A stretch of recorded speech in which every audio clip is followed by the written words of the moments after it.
Otras versiones de la historia. Gollum no utilizó la palabra hobbit, pues era local y no una palabra universal o strong. Tampoco probablemente mediano, pues él mismo lo era y a los hobbits les desagradaba el nombre.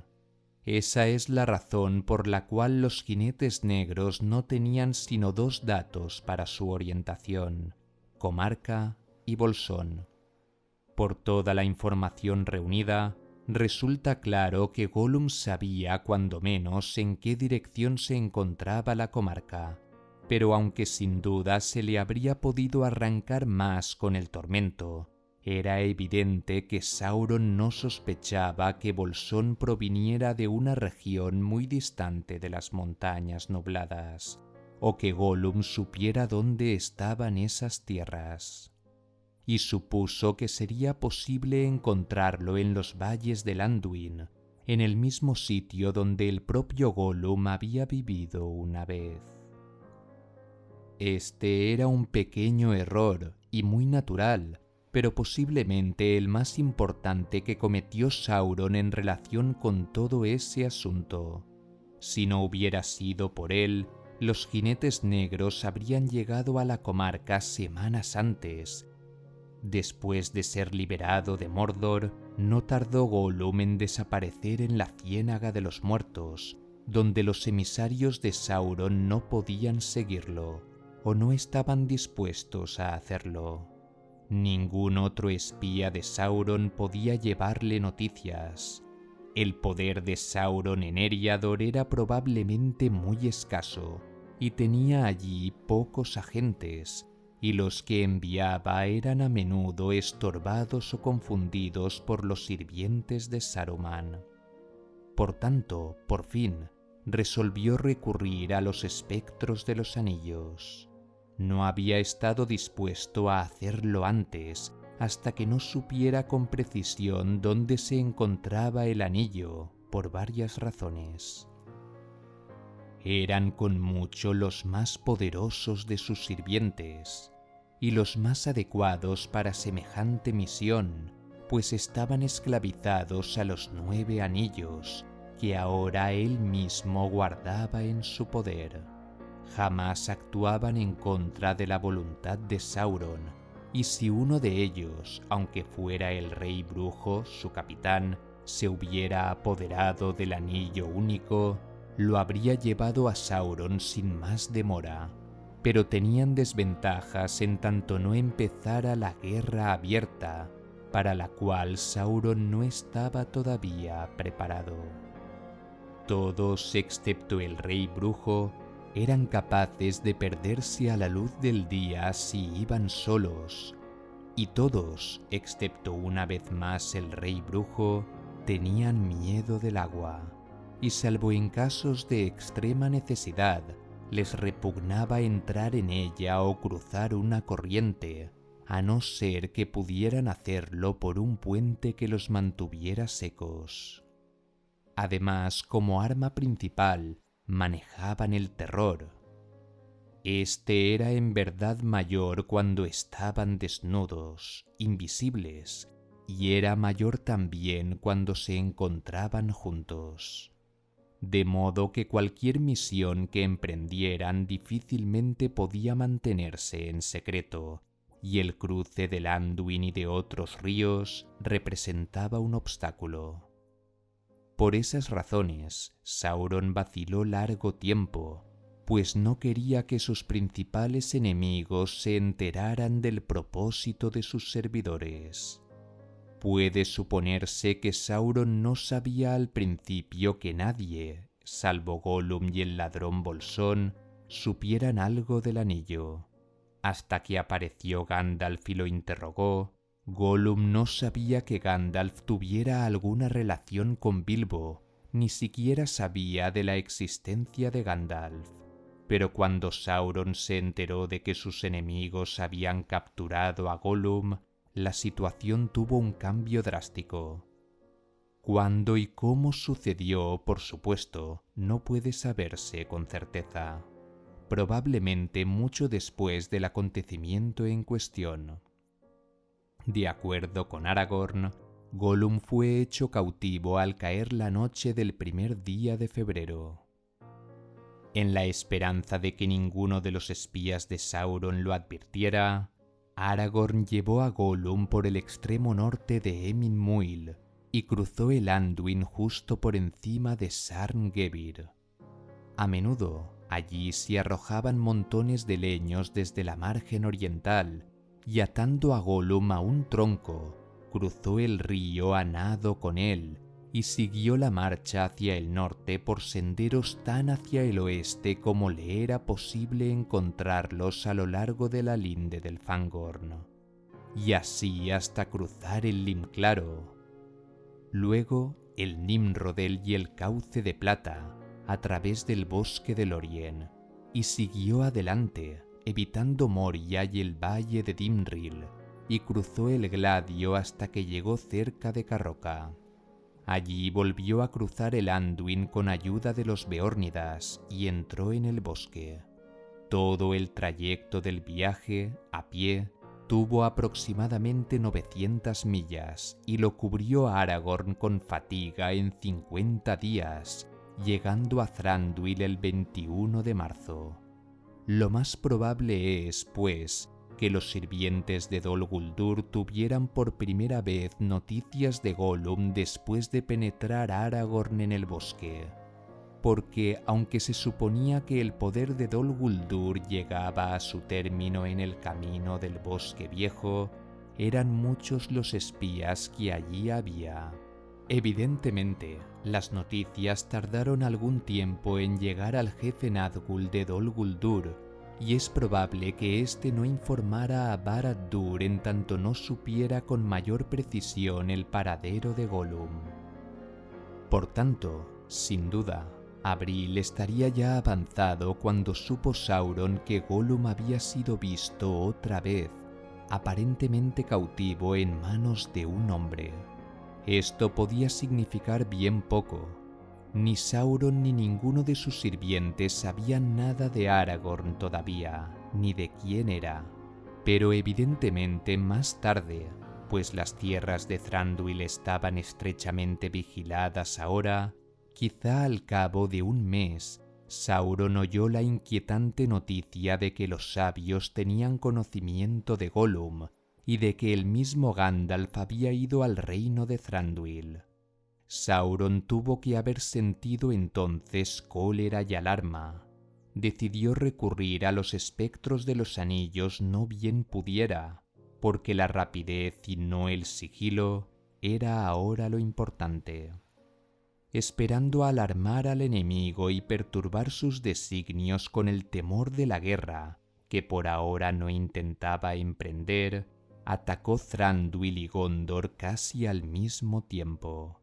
Tenía estos dos objetivos adicionales: capturar o dar muerte a Gollum, o cuando menos arrebatárselo a sus enemigos, y forzar el paso del puente de Osgiliath, de modo que los Nazgûl pudieran cruzarlo, y al mismo tiempo poner a prueba las fuerzas de Gondor. En esa ocasión, Gollum escapó, pero el paso del puente fue forzado. Las fuerzas allí utilizadas fueron probablemente mucho menores de lo que creyeron los hombres de Gondor.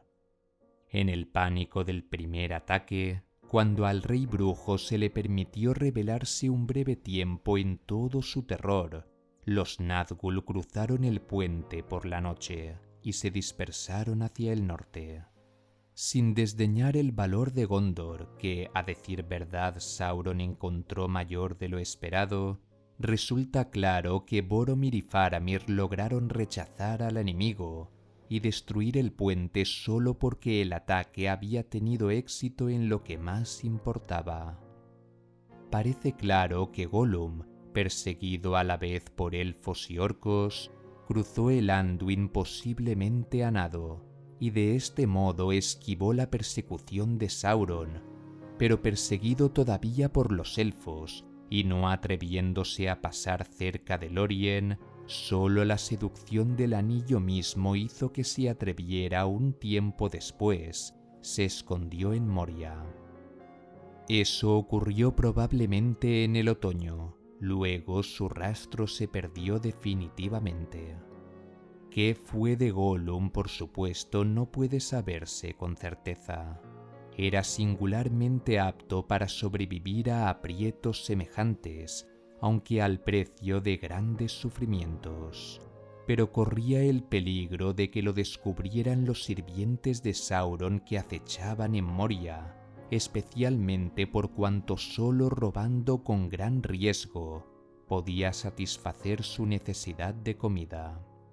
Sin duda, había tenido la intención de utilizar Moria simplemente como pasaje secreto hacia el oeste, pues su propósito era encontrar él mismo la comarca tan pronto como pudiera, pero se perdió y tardó largo tiempo en orientarse.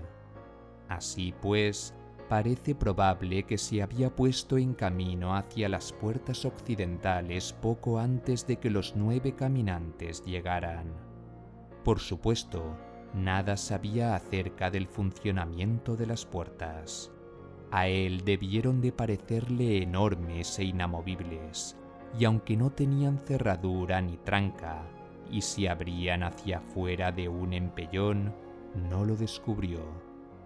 De cualquier modo, se encontraba entonces lejos de toda fuente de alimentos, pues los orcos rondaban principalmente por el extremo este de Moria, y estaba débil y desesperado. De modo que aun cuando lo hubiera sabido todo sobre las puertas, no las habría abierto. Gollum tuvo pues la suerte de que los 9 caminantes llegaran en el momento preciso. De Gandalf, Saruman y la comarca. Saruman no tardó en sentir envidia de Gandalf, y esta rivalidad por fin se convirtió en odio, tanto más profundo cuanto más disimulado, y también en amargura, porque Saruman sabía en su corazón que el caminante gris tenía mayor influencia que él sobre los habitantes de la Tierra Media. Aunque ocultaba sus poderes y no deseaba inspirar reverencia ni temor. Saruman no lo reverenciaba, pero llegó a temerlo, pues no sabía con certeza en qué medida percibía Gandalf sus íntimos pensamientos, más perturbados por los silencios que por las palabras del mago.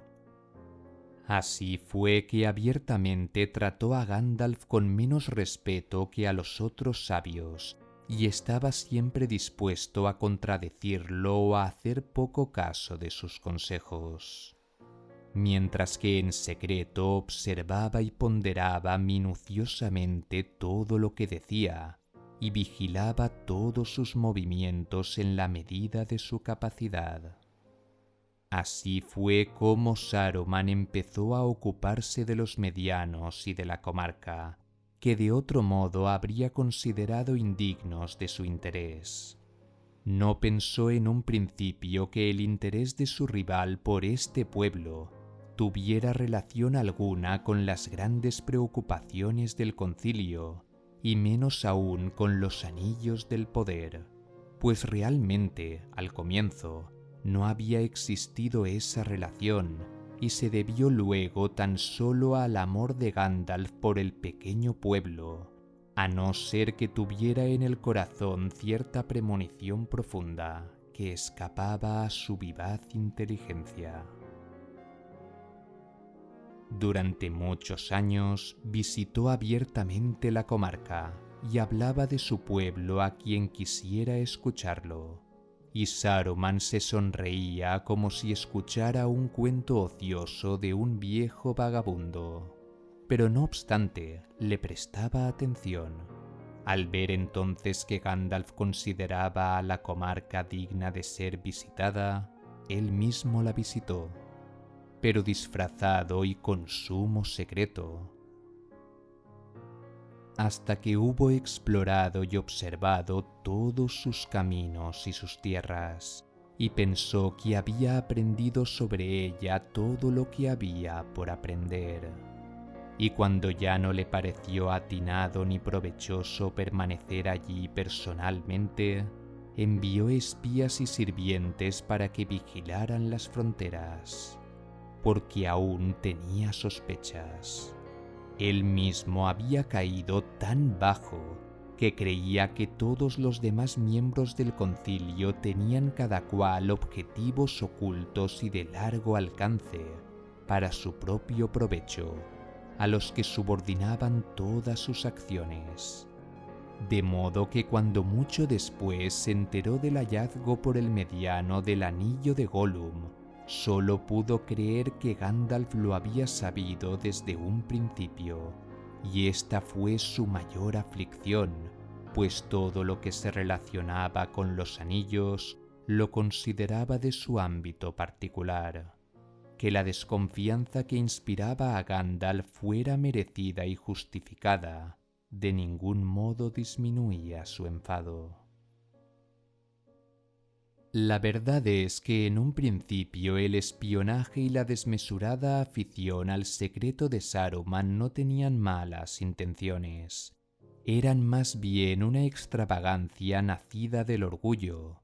Los pequeños detalles, aunque parezcan indignos de ser mencionados, pueden sin embargo resultar de gran importancia a la larga.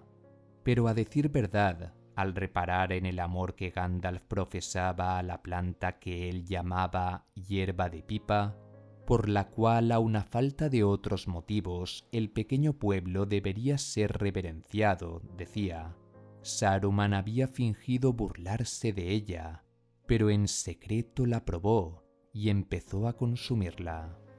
Y por esa razón, la comarca siguió teniendo importancia para él. No obstante, temía que esto se descubriera y sus propias burlas se volvieran contra él, y que se rieran de él por imitar a Gandalf, y lo despreciaran por hacerlo con disimulo. Esta era pues la razón de la gran reserva de todos sus tratos con la comarca, incluso desde un principio, antes de que la menor sombra de duda hubiera caído sobre ella, y cuando aún estaba poco vigilada, abierta libremente para todos los que quisieran entrar en ella. Por esta razón también, Saruman dejó de ir él mismo allí, porque llegó a su conocimiento que no había pasado del todo inadvertido a la aguda mirada de los medianos, y que algunos, al ver una figura semejante a la de un anciano vestido de gris o de bermejo que andaba sigiloso por los bosques o se internaba en el crepúsculo, lo habían tomado por Gandalf. Después de eso, Saruman ya no fue a la comarca por temor de que tales cuentos pudieran difundirse y llegaran a oídos de Gandalf. Pero Gandalf sabía de estas visitas y adivinó su motivo, y rió, considerando que este era el menos peligroso de los secretos de Saruman. Pero no se lo dijo a nadie, pues no era de su gusto que nadie fuera sometido a vergüenza. No obstante, no se sintió insatisfecho cuando las visitas de Saruman cesaron, pues ya sospechaba de él, aunque no le era posible prever aún que llegaría el día en que el conocimiento que tenía Saruman de la comarca sería peligroso y de la mayor utilidad para el enemigo, poniéndole la victoria casi al alcance de la mano. En otra versión hay una descripción de la ocasión en que Saruman se burla abiertamente de Gandalf por consumir la hierba de pipa. Ahora bien, por causa del disgusto y el temor que le provocaba, en los últimos días Saruman evitaba a Gandalf y rara vez se encontraban, salvo en las asambleas del Concilio Blanco. Fue en el Gran Concilio celebrado en 2851 cuando se habló por primera vez de la hoja de los medianos, y el asunto se consideró divertido en ese momento, aunque luego se recordó bajo una luz diferente.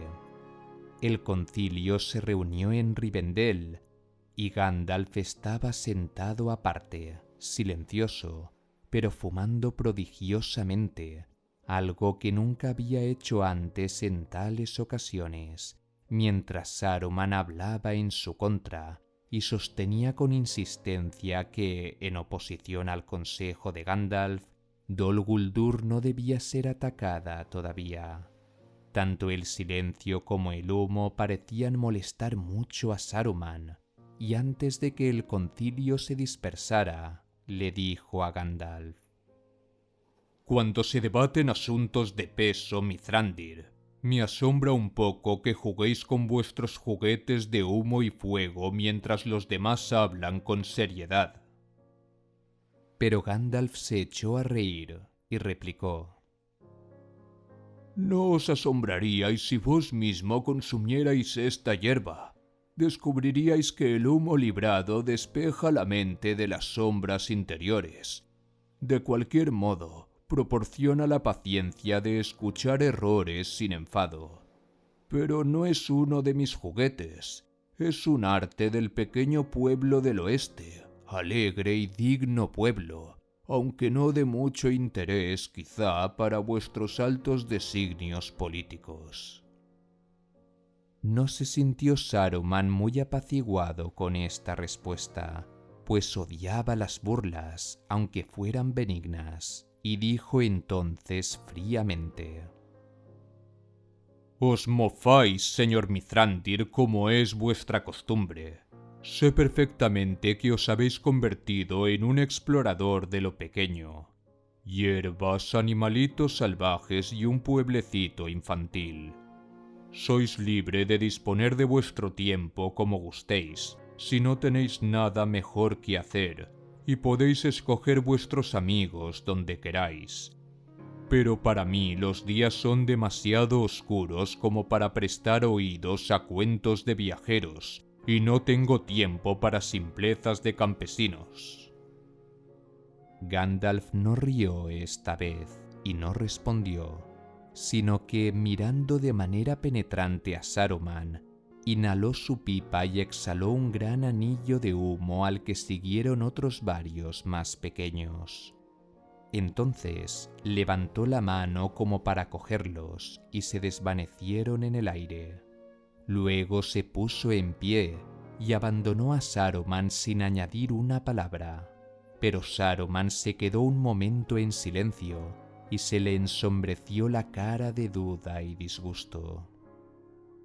Esta historia aparece en media docena de manuscritos diferentes, y en uno de ellos se dice que Saruman se había vuelto suspicaz, pues dudaba de si había interpretado correctamente la intención de Gandalf al exhalar anillos de humo, sobre todo si mostraba alguna conexión entre los medianos y el importante asunto de los anillos del poder, por improbable que esto pudiera parecer, y dudaba de que alguien tan eminente se interesara por un pueblo tan insignificante como el de los medianos, sin otro motivo que el propio valor atribuido a este pueblo.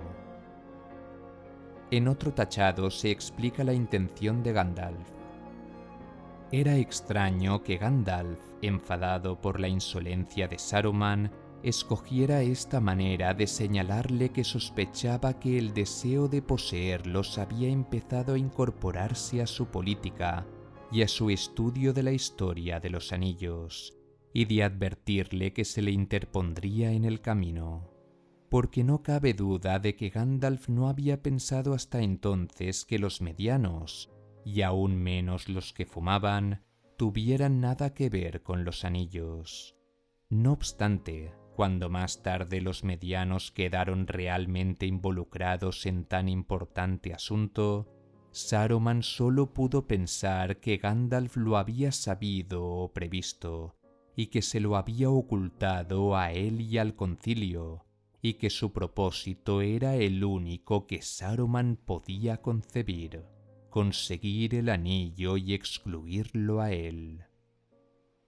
En la cuenta de los años, el epígrafe correspondiente a 2851 se refiere a la celebración del Concilio Blanco en ese año, en el que Gandalf insistió en el ataque contra Dol Guldur y la opinión de Saruman prevaleció sobre la suya, y una nota al pie del epígrafe dice: Fue luego evidente que Saruman había empezado por entonces a desear la posesión del anillo único, y tenía esperanzas de que se revelara de por sí y buscara a su amo, si se dejaba a Sauron en paz por algún tiempo. La historia que precede muestra que Gandalf mismo sospechaba esto de Saruman en el tiempo del concilio de 2851. Aunque mi padre comentó después que, según la historia que contó Gandalf al concilio de Elrond acerca de su encuentro con Radagast, no sospechó seriamente de la traición de Saruman o de sus deseos de posesión del anillo, hasta haber sido hecho prisionero en Orthanc.